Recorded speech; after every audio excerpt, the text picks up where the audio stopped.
예, 안녕하십니까. 차이나데스크 현장 방문 컨설팅 비관세 분야 법무법인 양재 김용희 변호사라고 합니다. 예, 어느 분야의 강의를 가든지 마지막 연사는 좀 짧게 해야 된다는 아주 대한민국의 좋은 관행이 있습니다. 좀 충실해 보도록 하겠습니다. 예, 제가 사실 중국에 한 98년부터 좀 관계를 맺어왔는데요. 98년도만 하더라도 최고의 그 거래는 뭐였냐면 동대문에서 옷을 떼다가, 그죠? 이민 가득 가방 안에 들고 그 배를 타고 천진이나 아니면은 위에시 같은 항구에 내려서 기차를 타고 북경에 가서 파는 아주 단촐한 무역 관계였습니다. 그때는 사실은 이렇게 지적 재산권이라든지 계약이라든지 이런 게 전혀 문제되지 않은 아주 단순한 관계였죠. 그때 당시 그 북경에 있는 백화점에서 한국 옷 품목 중에 제일 유명했던 브랜드가 멋쟁이 여자라는 품목인데요.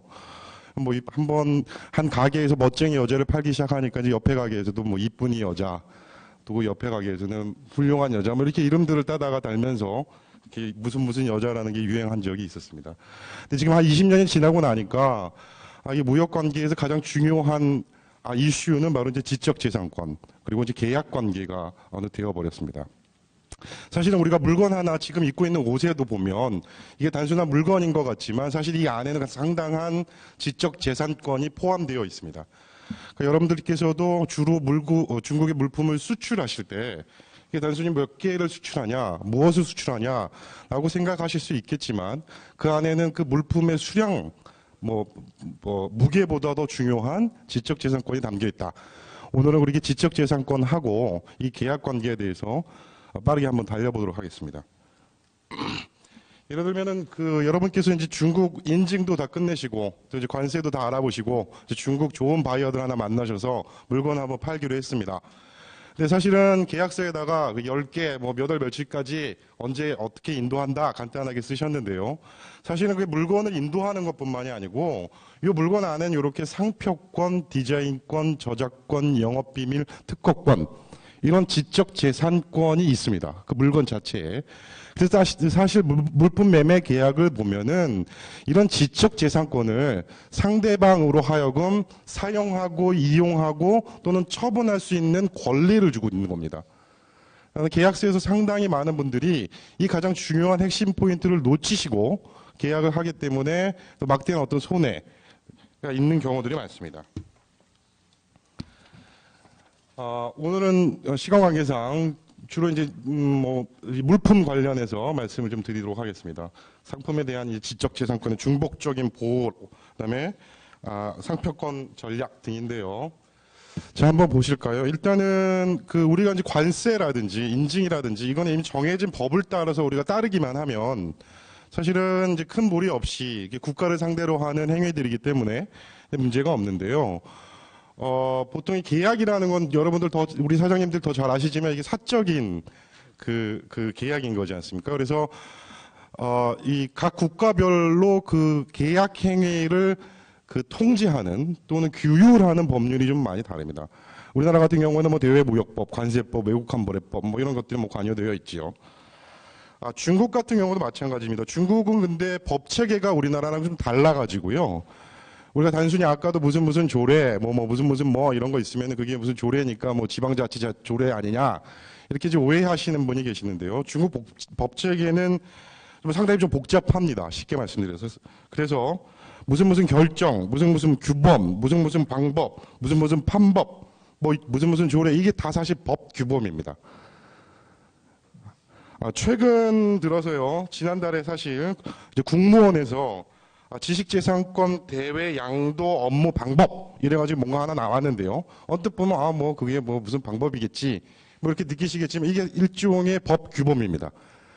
따라서 이제 실질적으로 중국과 어떤 한 분야에 대해서 지속적으로 수출을 계획하고 계시고 준비하고 계시고 해오셨다면 관련 법률을 업데이트하는 것들 이게 상당히 좀 필요한 방법이고 전략 중에 하나입니다. 이건 좀 팁으로 좀 말씀드리겠습니다.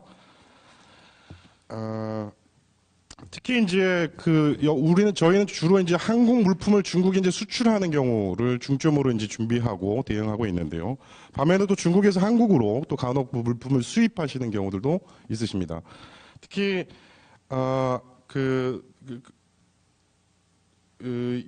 최근 들어서 예를 들면 이제 이거는 뭐 좀 팁입니다만 그 비트코인 저희 유행하지 않았습니까?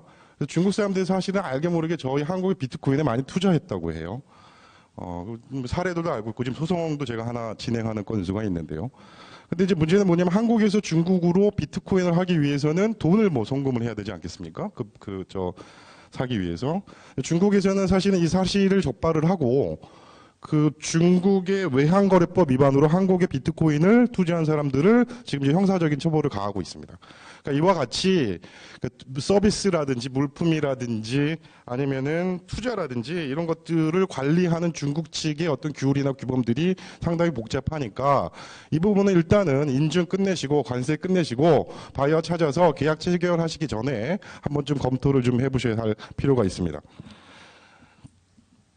다음에 이제 지적재산권이가 무엇인가 이해를 한번 간단하게 해볼 텐데요. 뭐 많은 분들 다 잘 하시겠지만 이런 것들이 이제 앞으로 어떻게 중국 내에서 출원하고 등록해야 되느냐를 설명드리기 위해서 간략하게 말씀드리겠습니다. 뭐 보시면 아시겠지만 뭐 특허권, 저작권, 뭐 상표권, 뭐 여러 가지 지적재산권들이 있습니다. 그 뭐 특허권 있죠. 뭐 특히 이제 뭐 화장품을 하신다던가 아니면은 기술용품들을 하신다던가 제품들을 하실 때 다 특허권 한국에서 출원 등록하셨죠.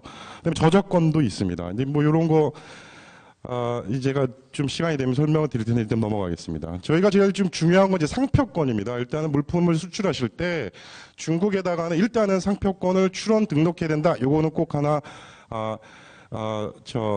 인식을 좀 하셔야 됩니다. 이제 이 상표권이라는 게요, 사실은 보면은 간단해 보입니다. 뭐 삼성 하면 삼성 로고 있고요. 뭐 여기 SK라든지 에비앙, 뭐 프라다 이런 로고가 있는데요. 이런 로고를 뭐 출원하고 등록한다 단순하게 이렇게 생각을 하시지만 사실은 이런 건 그 사업을 하실 때 보시면 브랜드 가치라고 하죠. 이 브랜드 가치와 직결되는 문제입니다. 그래서 내가 잘 만든 이 제품이 이제 앞으로 중국에서 성장도 하시고 수출도 하실 텐데 그것을 사람들이 인식하는 내 제품의 브랜드를 인식하는 통로가 바로 상표입니다. 그래서 이 상표를 잘 출원하셔야 될 것 같고요. 특히 상표 출원할 때는 중국에 하실 때는 방금 중국 이름을 좀 사용하셔서 왜 잘 아시지만 뭐 코카콜라 같이 뭐 거구가라 뭐 이렇게 중국식의 어떤 상표를 만드셔서 사용하는 게 좀 필요합니다.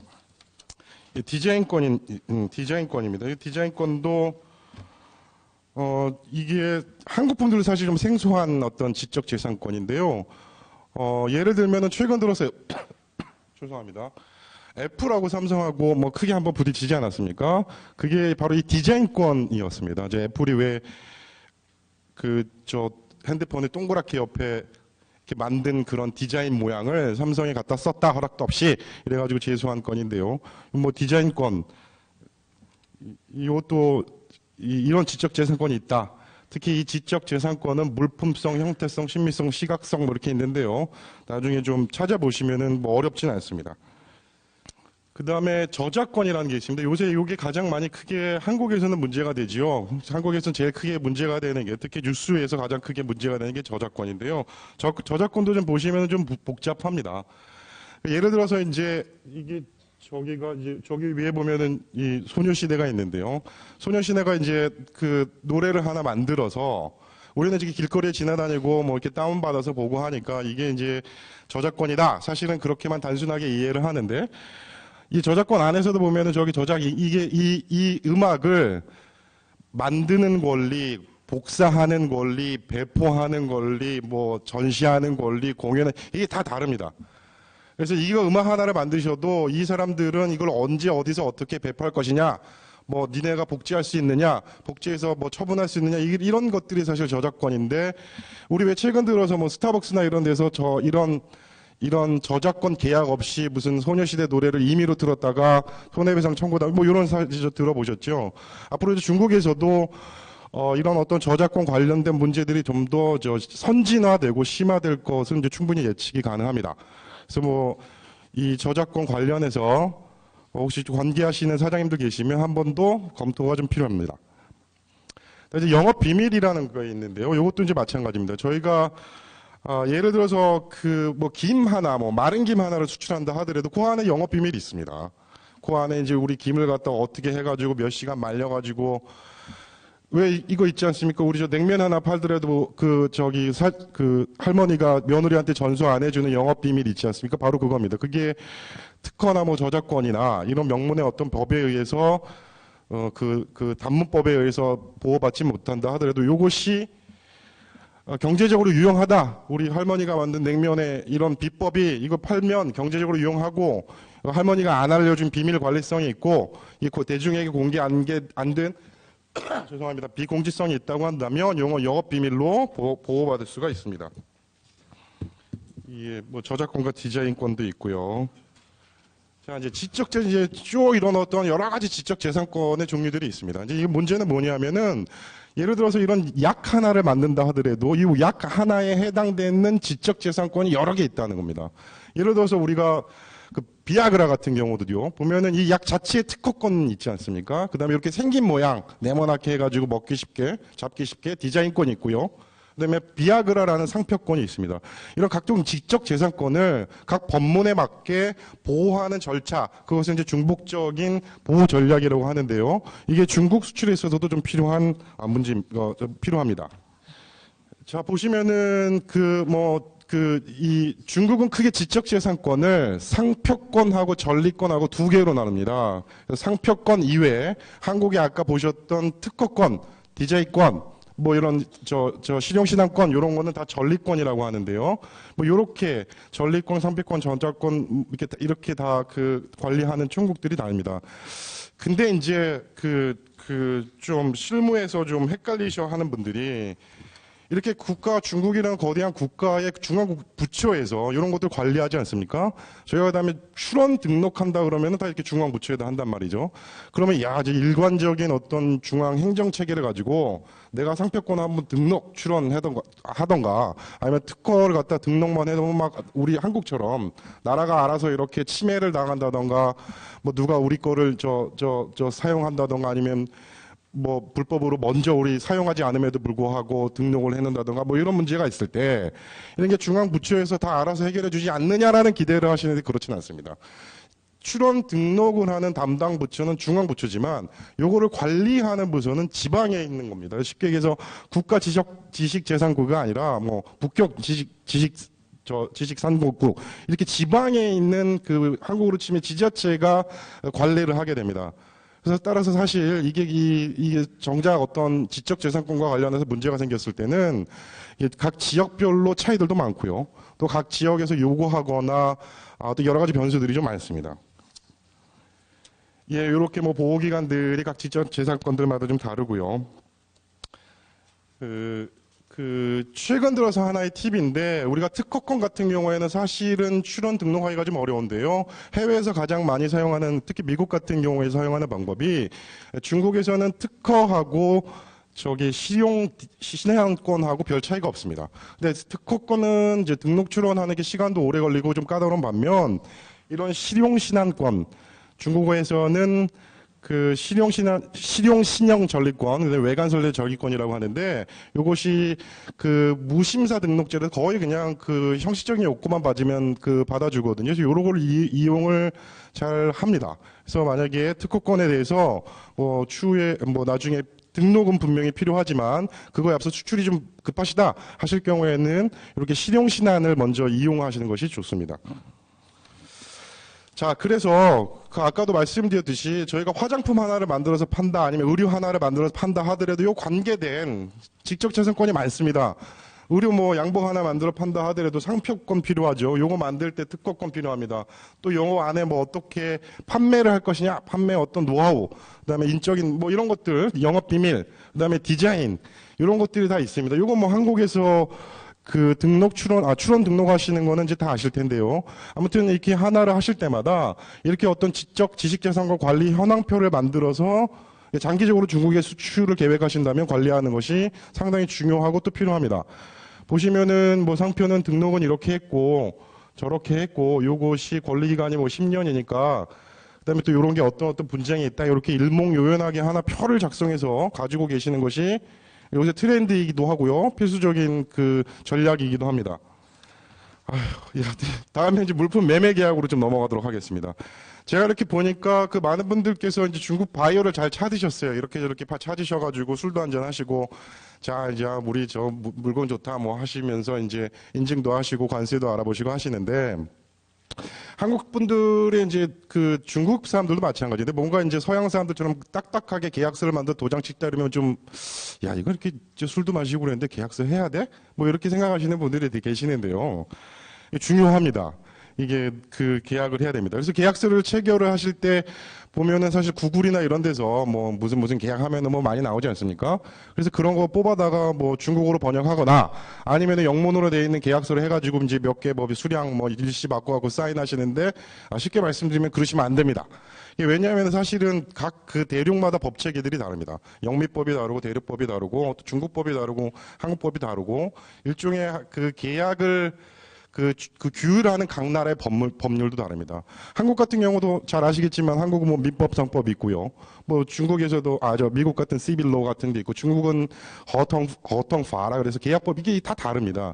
그래서 과연 이렇게 다른 어떤 각 나라마다 다른 계약에 관한 법률들을 이게 다른데 우리가 임의로 뭐 어디 구글에서 한 장 써가지고 이렇게 뭐 이렇게 한다 그러면 다 그것이 해석하는 법률상 해석하는 기준과 근거가 다릅니다. 그럼 나중에 문제가 생기겠죠? 나는 너한테 10개 주겠다고 난 분명히 썼는데 상대방이 받아들이기에는 제가 나한테 5개 주는구나 이렇게 받아들인단 말이죠. 그래서 사실은 이러한 국제의 물품 매매의 이런 통일성을 좀 기하기 위해서 저기 그 빨간색 보시면은 국제 물품 매매에 대한 유엔 협약이라는 것을 체결을 했습니다. 이 협약이 일종의 그 전 세계에 통용되는 표준 계약서다 이렇게 보시면 되겠습니다. 이 계약서 안에 사실은 좀 중요한 어떤 부분들이 다 있는데 그래서 이게 중국도 저희는 일찍이 가입을 했고 중국도 94년도에 가입을 했을 겁니다. 그래서 중국도 요거를 이제 그 발효해서 사용하고 있다. 그래서 사실 중국에서 계약서 초안을 받거나 아니면 우리가 계약서 초안을 만들어서 중국에 제시를 할 때는 요거 이렇게 찾아보셔서 여기서 나오신 계약서를 표준 계약서 삼으셔가지고 하시게 되면 양자가 그 별다른 어떤 문제 없이 그 계약을 체결하실 수가 있습니다. 간혹 제가 최근에도 보니까 그 어떤 분이 그 미국 계약서 하나를 그 영문으로 된 걸 하셔다가 뽑으셔다가 그냥 그렇게 했는데요. 영문 계약서 보면은 이를테면 그게 굉장히 많이 다릅니다. 영문 계약서는 좀 쉽게 말씀드리면은 걔네들은 막 계약서가 막 200, 300페이지입니다. 그게 뭐냐면 계약서의 문헌만 봅니다. 문헌이 제일 중요합니다. 사과 그러면은 뭐 사과가 아니라 동그랗게 생겼고 빨간 껍질에 까면은 노란색이 나오고 뭐 부산이나 충주에서 나오며 먹을 때는 신맛이 나고 이걸 다 씁니다. 걔네들 계약서에다가. 근데 저희는 그러지 않습니까? 그냥 사과 뭐 10개 뭐 이렇게 쓰죠. 그러니까 어떤 법체계나 개념들이 좀 달라서 그래요. 근데 그런 걸 갖다가 영문으로 돼 있다고 뽑으셔가지고 이렇게 사인하셔가지고 하시는데 그거 다 의미 없는 내용들인 거죠. 자, 국제 물품 매매 계약에 보면은 이게 가장 중요한 좀 조건들인데요. 품질을 어떻게 할 것이냐, 수량을 어떻게 할 것이냐, 가격을 어떻게 할 것이냐, 뭐 포장을 어떻게 할 것이냐. 이게 이제 그 나중에 그 인터넷 찾아보시면 이런 내용들이 다 들어간 그 표준 계약서 같은 게 많이 있으니까요. 요걸 보시면서 이제 요런 계약들 같은 것들을 요런 조항들이 있는가를 확인하시면서 계약서를 한번 작성해 보시면 되겠습니다. 특히 제 사례 중에 하나는 화장품 하나를 수출을 하는데 그 포장 조건하고 수량 조건하고 헷갈려서 왜 세트 3개가 하나 있지 않습니까? 이걸 갖다가 우리는 그냥 그 3개를 이를테면 3개를 한 포장이지만 하나 두고 10개를 보낸다 그러면 30개지 않습니까? 그래서 우리 30개를 보낸다 이렇게 했는데 중국에서는 이게 30개 세트인 줄 안 거죠.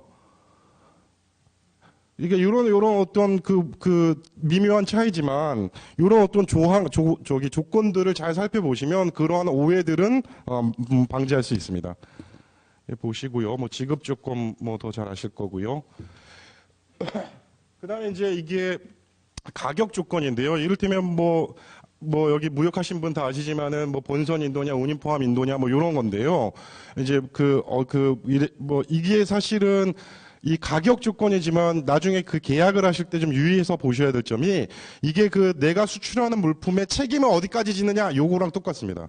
예를 들어서 내가 공장에서 인도한다 그러면은 나는 공장에서 떠난 순간 그 물건이 잊어버리든 화재가 나든 나는 상관이 없어요. 그러니까 어떤 이거 책임 소재의 기준점이 어디냐의 문제이기 때문에 가격보다도 그런 것들을 좀 고려하셔야 된다 이 말씀을 좀 드립니다.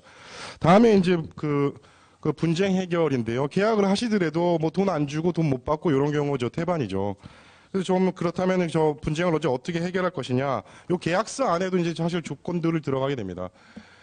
그런데 지적재산 최근 들어서 중국 뭐 다 아시지만 참 옛날에는 별의별 일들이 많았습니다. 이게 중국에서 이런 또 분쟁들을 해결하는 기관이 지역주의라고 하나요? 국가주의라고 하나요? 무조건 외국인 편들을 안 들고요. 무조건 자국민의 어떤 손만 들어줬던 시대들이 있었죠. 근데 지금 많이 변했고요.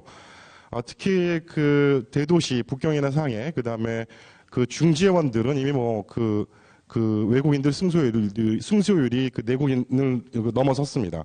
그래서 이제 이게 예전과 같이 분쟁이 일어났다 하더라도 야, 이거 뭐 나 중국에서 뭐 소송하거나 중재하거나 이러면은 뭐 해봐야 돈 만드는 거 아니냐. 아니, 그렇지 않다. 중국에서도 최근 들어서 이런 법치 강화하면서 좀 나름대로 사법의 공정성을 기하기 위해서 많은 노력을 하고 있다. 이런 말씀 드리겠습니다. 뭐 예시인데요. 뭐 이렇게 뭐 간단하게 되어 있는 것도 있고 좀 더 자세하게 되어 있는 것도 있는데요. 이런 것들은 뭐 찾아보시면 금방 나오니까 이런 중요한 부분들도 체크해 가시면서 작성하시면 되겠습니다. 특히 그 계약 언어 같은 경우에는 중국 분들 같은 경우에는 그 주로 중국어로 한다고 하는데요. 뭐 이런 여러 가지 팁들이 있습니다만 계약 언어에 일단 우리는 한국이니까 한국어로 한다고 우겨보시고 만약에 안 된다면 영어로 하시기 바랍니다.